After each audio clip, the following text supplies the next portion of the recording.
们，大家好，欢迎收看本周的《对话好莱坞》，我是主持人佘放。致命罗密欧、雪花秘扇、我之女人心、喜福会，这部经典的电影作品里面都有着同一位演员的出现，他是谁呢？让我们一起来回顾一下精彩片段。The people who did this, I promise you on my life that they will be knocked out of the box in due time. I'll make sure of it. Two families, bound by tradition and locked in a war. These two guys with the machine guns, they start blasting off, well, none of y'all make it home. 不知道您猜出来了吗？没错，这位帅气逼人、潇洒、风度翩翩的男演员，就是好莱坞著名华裔演员 Russell Wong 王盛德，也是我们本期对话好莱坞的嘉宾。让我们一起来听听看他的电影人生吧。大家好，我是王盛德，我很高兴认识你。No. So nice to have you here, Mr. Yeah. Wong. Nice to be here. Yeah, so I'm sure you are an inspiration for a lot of the young Asian American actors. Can you tell us how did you first start in acting? First started, I was taking dance classes actually. No, I was taking mime classes. My brother had a friend who was a mime teacher. Actually, he was the gorilla in the Samsonite commercials. Oh. I don't know if you remember that, but it was a while back. But his teacher was Marceau. So my first class was with a mime teacher. His name was Don McLeod. And then his girlfriend recommended a dance studio in West Side in Santa Monica. So You're a jazz dancer, right? I studied jazz and ballet and then martial arts. And then there, someone introduced me to my acting teacher, Ned Mandrino. How old were you? I was about 19. 19 or 20. So I started taking all these classes, and that's kind of how I got into it. I was going on auditions and training at the same time. So did you plan to be a dancer? I didn't plan, no. I was actually going to Santa Monica City College at the time, and I was taking these classes outside of college. Just out of interest? Yeah, probably? yeah, because my mom was into musical theater, and she influenced us, yeah. But I'm sure that's partially because you're really good looking. Well, thanks. But, everyone in LA is good looking. Were you very popular in college? No. No? No, not in college. Not in college, in high school, I guess. High school, I played football, so yeah, it was a smaller school. Yeah, I bet. Yeah. And then after taking dance, you just go straight to acting? You just go on audition? Yeah, there was an agency that handled just Asian Americans or Chinese Americans, and his name was Guy Lee. Oh. And he handled a lot of the old timers. He had a little studio, a little office on Santa Monica Boulevard in Hollywood. I'm sorry, what was your question? So he discovered you? No. First of all, someone recommended me go to a different agency, and they said, "Well, we don't handle Asians," or so they recommended Guy Lee because he handled everyone. So,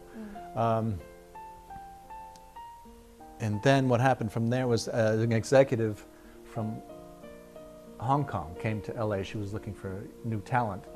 That was Shi Lam-san, Nan-san Shi. Yeah. And she told me she was very famous. Yeah, she was all day and all week in LA, and it was a Friday, and she wasn't satisfied about who she saw. And Guy Lee said, "Oh, there was this guy who came in, and I forgot don't know where his picture is." But I had a big stack of pictures, and they put it on the desk, and my picture fell out. This is what Nan-san told me. And she said, "Okay, let me meet this guy." So they called me up, and I met Nan-san, and I told her I had some brothers, and then she screen tested my brother Michael, and we went to Hong Kong and screen tested. And that's kind of where it began. You two together? Yeah, we both went. We both went to Hong Kong on a Singapore Airlines flight. We had such turbulence going in. It was. I'll never forget that, but it's kind of auspicious, because it was a typhoon in Hong Kong when we came. And was that your first trip to Hong Kong? No, when the first trip my father brought us was back in the early 70s. So it was for travel only? Yeah, for a family trip, yeah. And did that all start from Hong Kong, your career? starting from Hong Kong? Yeah, I would say, yeah, as far as being, well, my first, I don't know, I did a dance gig, or I did some music videos in LA, but it's like the first film was a Hong Kong film. It's a Gomo Singping, a musical singer with Anita Mui. Yeah. And you dance in it? Yep. I play a dance teacher, yeah. And then you were in several Jet Li's movies. Yeah, Romeo Must Die and Mummy 3, Tomb of the Dragon Emperor. Yeah, and how did you transition from dancing kind of? Well, actually, the focus was more acting. I mean, when I was acting and taking classes, a lot of my friends or African American friends, they say you gotta do everything. You gotta dance, sing, and act. And since I'm Asian, you gotta learn martial arts. So I was trying to learn everything, really. Yeah.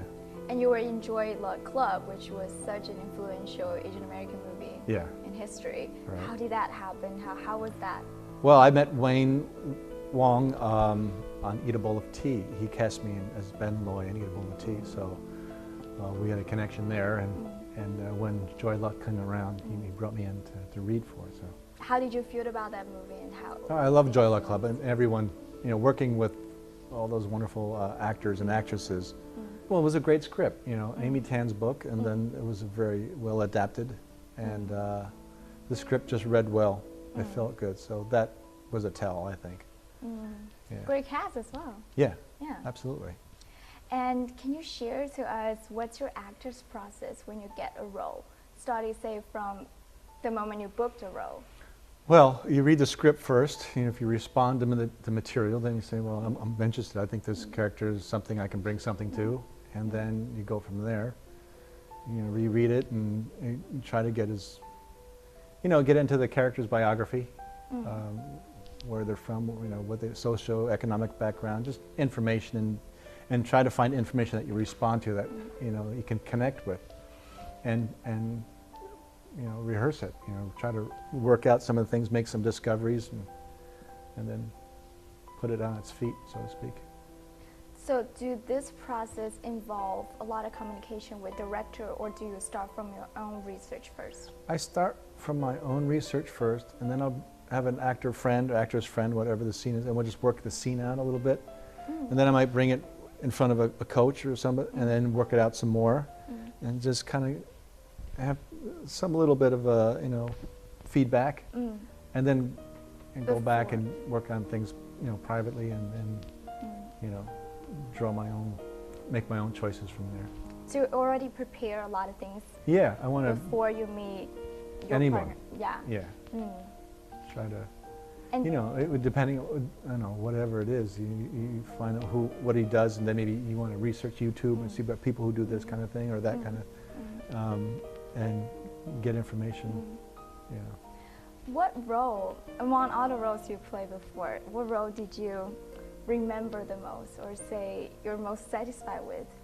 I think Romeo Must Die, as far as the martial arts aspect of my career, that was quite satisfying to work with Jet Li and Yoon Kwai, Corey Yoon was, Corey Yoon, I actually met Corey in Hong Kong when I first went over there years ago, and he was directing, and Conan Lee, and a Japanese actor, and brilliant action sequences. First year of Vanishing Sun that was very satisfying. And in fact, the producer of that, Rafaela De La Renta, produced Taipan, which is my second film that we shot in Guangzhou and Macau. Yeah. How is shooting like in China, and how is that different from shooting in the States? If there's a difference. Well, the difference is, the first thing that stands out is unions. Everything in America is regulated by unions and things like that, you know, departmentalized, you know, certain departments handle this department handles that, etc. I mean, you have that in China as well, but there aren't unions right now. No. And that's something, as China grows, the market is huge now, it's going to take over. I think for international filmmakers will kind of want to insist that there be more things be more unionized, so that, you know, everyone can work in China and make films in China and that kind of thing. So that's an ongoing. I'm sure there's. How about in terms of acting? How about in terms of working with other actors? Do you feel the difference between working with Chinese actors, their methods, their process, and here? Well, for me, it's difficult because my Mandarin's mama hu hu, you know, is not very fluent. But working with the mainland China, I mean, there's so many talented Chinese actors and actresses. My very first film, you know, from mainland China was Red Sorghum with Gong Li. And watching. She's wonderful. Oh, it was a beautiful film. Yeah, I got to work with Gong Li on the. 我知女人心 Yes. Yeah. You were very charming. Oh, thanks. She's great to work with. See, I mean, she's a consummate professional. Yes. She's like the Meryl Streep of China, I mean, to me. But there are so many talented, not just actors and actresses, but I mean, art directors. There's so much talent in China. You know, it's amazing.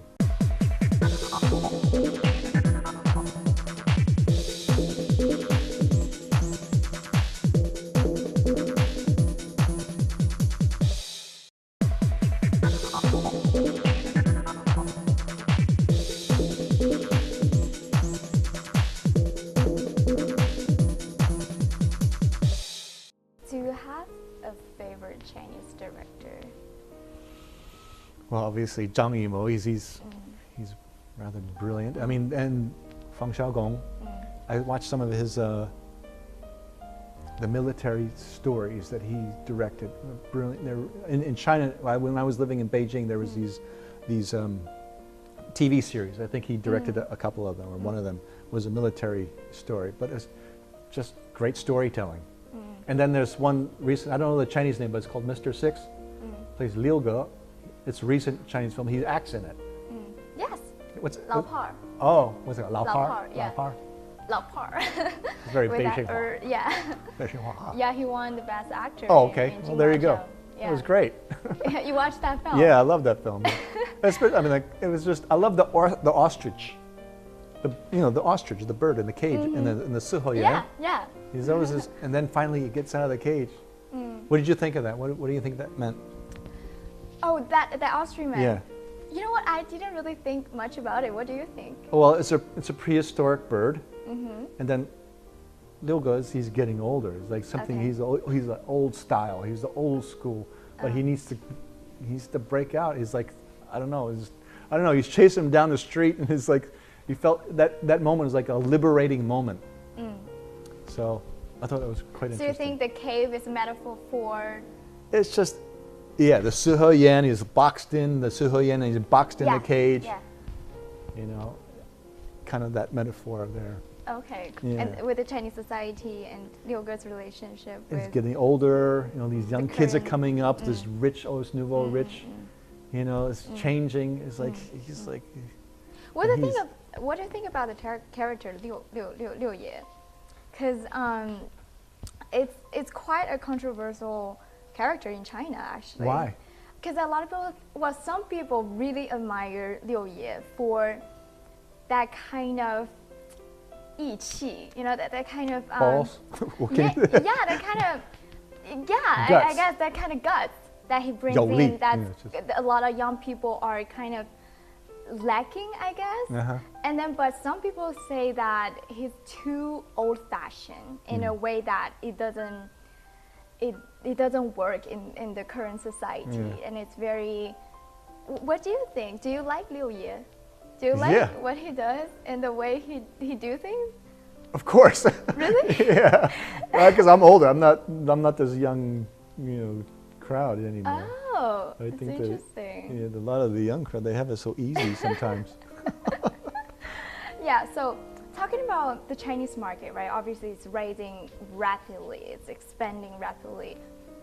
Do you think the Chinese cinema and the U.S. cinema will somehow work not just in financial, right? Not just the money game, but also the stories, the culture. I mean, I've been thinking about that for a while, and even trying to come up with some ideas and stories for a story that would be cross-cultural, or you know, and I'm sure there's stories. I think the thing is audience. what audience are you catering to? Audiences are changing, and audiences are diverse, and audiences can now, with all the different formats and platforms, choose what they want to see. And for Hollywood and China to create something that's both Chinese and Western, I don't know. I mean, you know, some sort of story with good relationship. Yeah, and are you interested in writing? I have some ideas in the back burner. Yeah, I've got kind of. Actually, I do. I was at NYU a couple summers ago. I was taking a writing course, and there was a story I started, and it's not finished, but it's about an aging actress who goes to China, and she meets an aging actor who used to be Peking opera, but they say no, they want these young kids who can do all these fancy things, and so they kind of bond. They can't even communicate with each other because he speaks no English. And so, but that's interesting in itself, dealing with that, because I had to deal with that when I went there. So it's kind of that story, but they connect just by being human or having the same kind of thing. So as a story like that or a relationship like that, it could be interesting if it's executed. Well, we're looking forward to your... Yeah, I got to finish that script. And also, as a very accomplished Asian American actor, do you feel like being an Asian American, this identity, affect your career in any way? Because it's a hot topic right now, minority issue in Hollywood. Yeah, the whitewashing. Yeah. Yeah, I mean, it's like you can only get so far in Hollywood.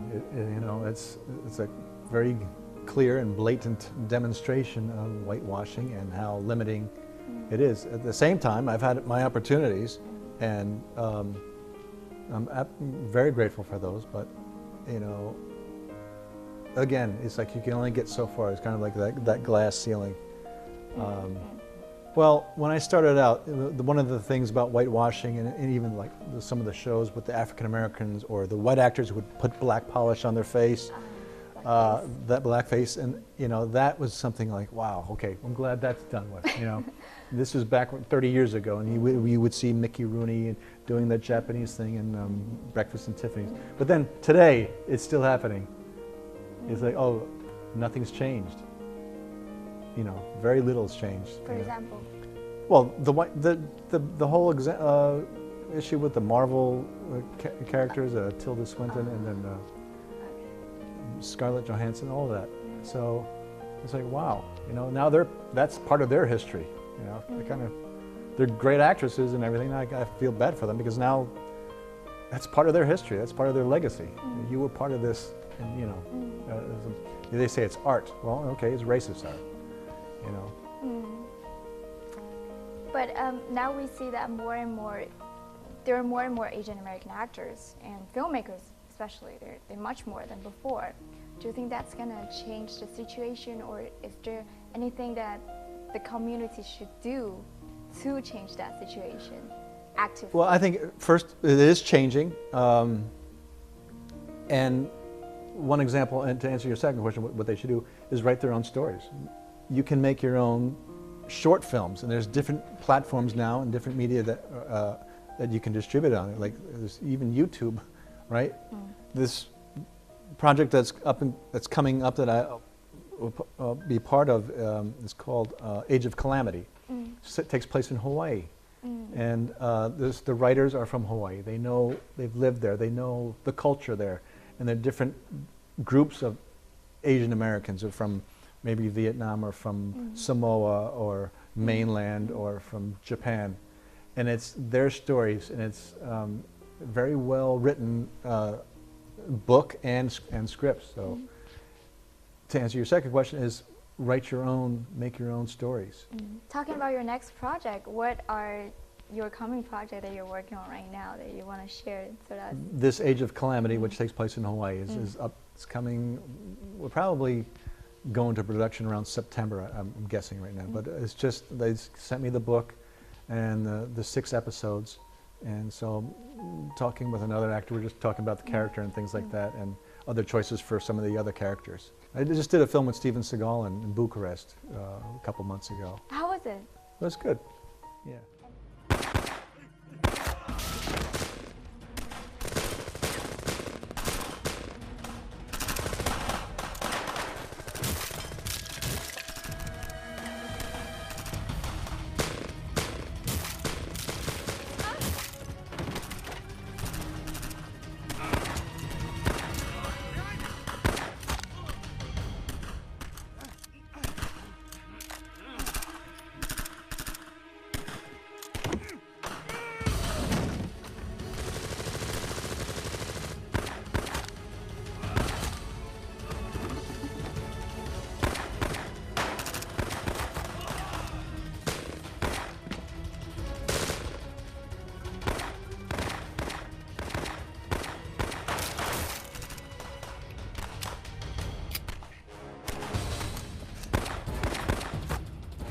I remember after I did Vanishing Sun in '94, I went to NYU Film School for 6 weeks. They had a 6-week course just to, understand what goes on behind the camera. Oh, so not acting, right? Right, it's filmmaking. It's a six-week course, and at that time we shot 16 millimeter, no sound, so you had to edit on the, real film. It wasn't this video now. Not digital, right? Real film. Real film, yeah.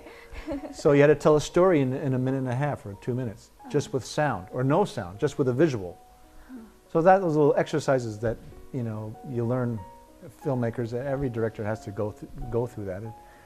Basically, a scene is, what is this scene about? What is this story about? So you got to know how things work. I mean, you could go to NYU, you could go to USC Film School or whatever, or you could take classes or courses or look online. And you got to just arm yourself with information, the right information, how films are done. And how did you feel that helped your actors process? It's just knowing your part in the production. Once you understand because sometimes early on I didn't understand everyone's role. It seems like chaos, but it's not chaos. Everyone has a job to do. Everyone's department. They're working on. You got your roles. You got to memorize your lines. You got to work out your scenes. That just helps knowing where you are in this grand scheme of things of a production.